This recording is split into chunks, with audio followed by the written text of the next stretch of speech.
Kothamangalam MA. Engineering കോളേജിൽ പഠന പ്രതിസന്ധി നേരിട്ടതിനെ തുടർന്ന് മാനസിക സമ്മർദ്ദത്തിലായി ആത്മഹത്യ ചെയ്ത ബിടെക് വിദ്യാർത്ഥിയുടെ മൃതദേഹം പോസ്റ്റ്മോർട്ടത്തിന് ശേഷം ബന്ധുക്കൾ ഏറ്റുവാങ്ങി നാട്ടിലേക്ക് കൊണ്ടുപോയി. അരുണാചൽ പ്രദേശ് സ്വദേശി മിച്ചി മർപ്പുവിന്റെ മൃതദേഹം കളമശ്ശേരി മെഡിക്കൽ കോളേജ് ആശുപത്രിയിലാണ് പോസ്റ്റ്മോർട്ടം നടത്തിയത്. മിച്ചിയുടെ മരണം സംബന്ധിച്ച് കോതമംഗലം പോലീസ് അന്വേഷണം ആരംഭിച്ചിട്ടുണ്ട്. എം.എ. എഞ്ചിനീയറിംഗ് കോളേജിൽ ക്രെഡിറ്റ് സ്കോറിന്റെ കുറവുമൂലം ഇയർ ബാക്ക് നേരിടുകയും 1.5 മാസമായി കോളേജിൽ നിന്ന് പുറത്തു നിൽക്കുകയും ചെയ്തിരുന്ന അരുണാചൽ പ്രദേശ് സ്വദേശി മിച്ചി മർപ്പു എന്ന 20-കാരൻ ശനിയാഴ്ചയാണ് താമസസ്ഥലത്ത് തൂങ്ങി മരിച്ചത്.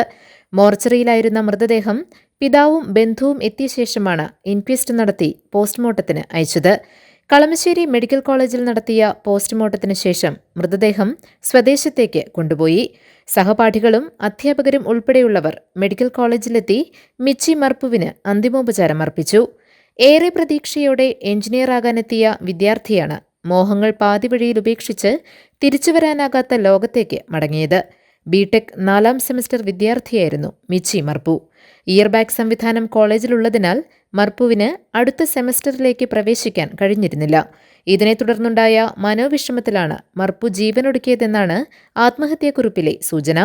മർപ്പുവിന്റെ മരണത്തെക്കുറിച്ച് പോലീസ് വിശദമായ അന്വേഷണം ആരംഭിച്ചിട്ടുണ്ട്.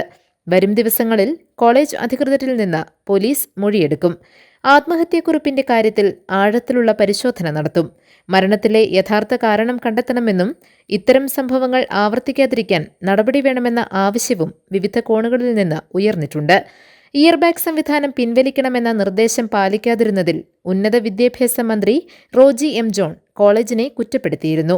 ഓട്ടോണമസ് പദവിയുടെ പിൻബലത്തിലാണ് ഈ സംവിധാനം ഉൾപ്പെടെ മറ്റ് കോളേജുകളിൽ നിന്നും വ്യത്യസ്തമായ നടപടികൾ എം.എ. കോളേജിൽ തുടർന്നിരുന്നത്.